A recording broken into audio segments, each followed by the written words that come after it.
Aujourd'hui on a vu quand même que le peuple sénégalais est resté cohérent déjà par rapport ak li ñu doon gis ci yeneen régime yeeg yooyu parce que le sénégalais dafa yàgg xalaat ne que soo joxee nit pouvoir da nga koy jox également assemblée nationale exécutif. Tout à fait.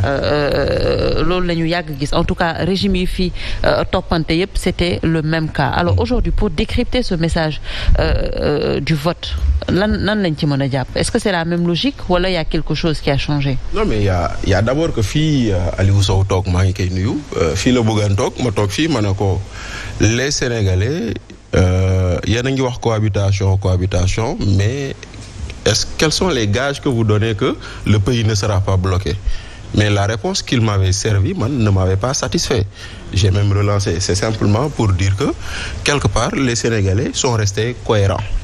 Et aussi c'est une tradition dans ce pays ndaxte ñetti yoon la ñu am alternance ci réew mi ñetti yoon yu ñu am alternance yëpp chaque fois que on a été à l'élection législative d'après alternance les Sénégalais ont donné les pleins pouvoirs au parti boo xam ne moo gagné woon élection yi boo ko jëlee élection 2000 ba ñu ñëwee élection 2001 Abdoulaye Wade dafa amoon 89 députés sur les 120 89 députés, ça a coïncidé avec quelque chose comme 75% des sièges à l'Assemblée nationale. Nga ñëw 2012 Macky Sall am comme nu ko Ousmane di waxee 119 députés sur 150. Donc ça représentait 80% des sièges. Nga ñëw 2024 Pastef am 130 députés sur 165 ça représente 79% des sièges donc cohérence boobu noonu dafay amoon les Sénégalais sont restés cohérents sur ce point mooy maanaam koo jox pouvoir exécutif bi nga may ko les leviers parlementaires lui permettant de mener à bien son nu mu tuddati sa politique loolu mooy beneen bi tamit ne dafa am loo xam ne aussi il faut le dire dans cette élection il y a eu un coup de pouce que Diomaye a donné à Pastef. C'est-à-dire ban coup de pouce. dañoo le jour où président Diomaye di tas assemblée man ak Moussa ñoo bokk plateau bii ak Tall. Tall toog fii. maître Tall fii la lire décision conseil constitutionnel bi. ma ne ko pourtant des décisions conseil constitutionnel article 5 dafa ne cette décision doit être publiée au journal officiel.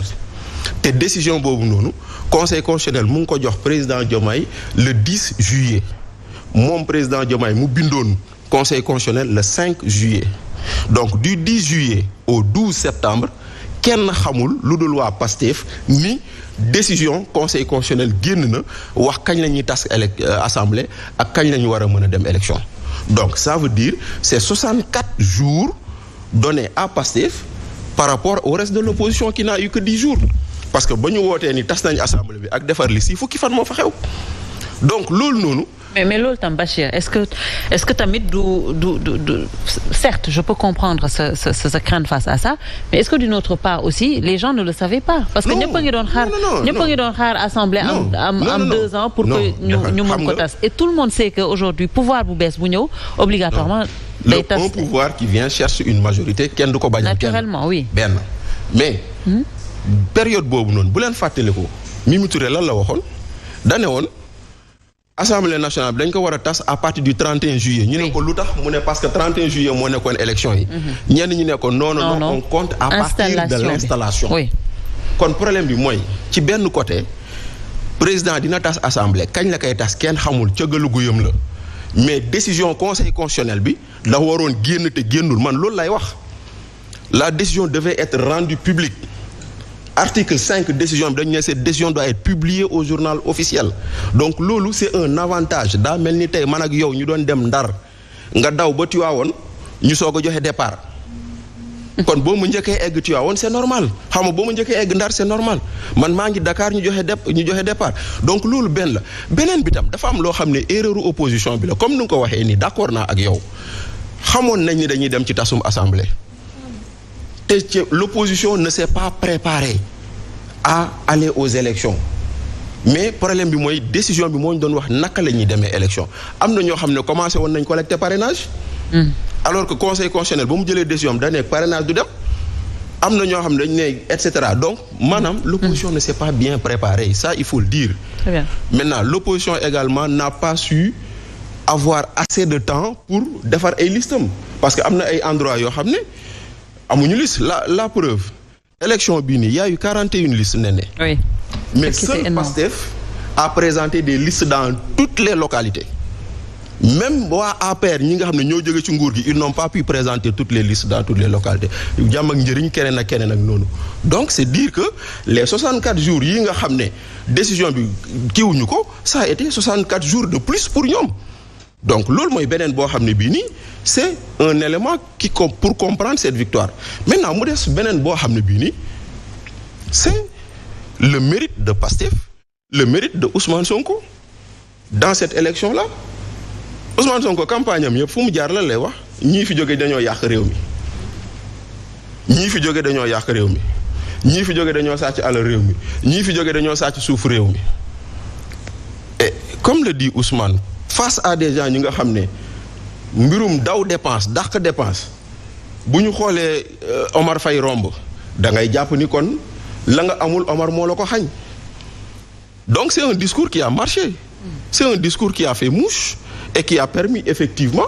au-delà des logiques de cohérence ak yooyu Sénégalais yi voté leen et là aujourd'hui cette élection-là confirme que le peuple est plus mature le plus souvent que les hommes politiques loolu mooy benn cette élection montre également que les traditions électorales sont respectées dans leurs grands ensembles mais du tere nag attitude boobu noonu président de la République am ci décision conseil constitutionnel bi man jour bu ko taal liiree fii laa ko ne lii du yoon dafa waroon nekk loo xam ne lu ñu waroon teg ci place publique bi la donc lu may wax nii lu may waxaat la parce que waxoon naa ko fii ci plateau bii nii donc ça également il ne faut pas dire que amul disons amul jeexital ci processus électoral bi. D'accord.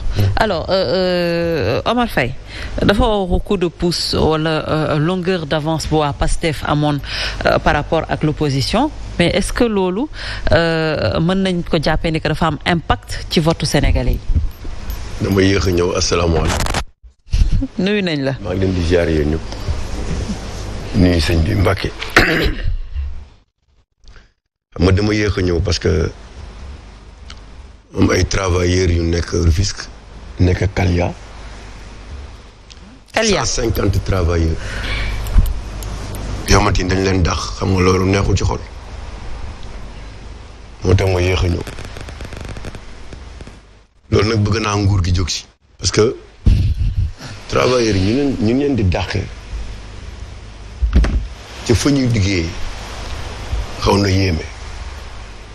ndax le salaire est sacré ñëpp xam nañ ko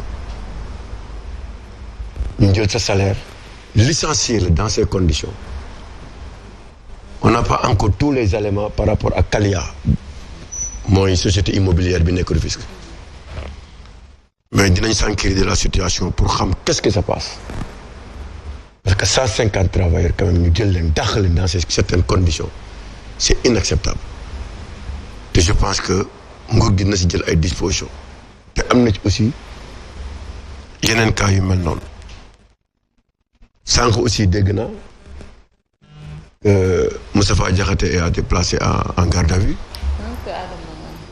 y compris notre doyen Adama Gaye xamaguñu les tenants et les aboutissants du tout mais quand même réew mi soxla na daal ak compréhension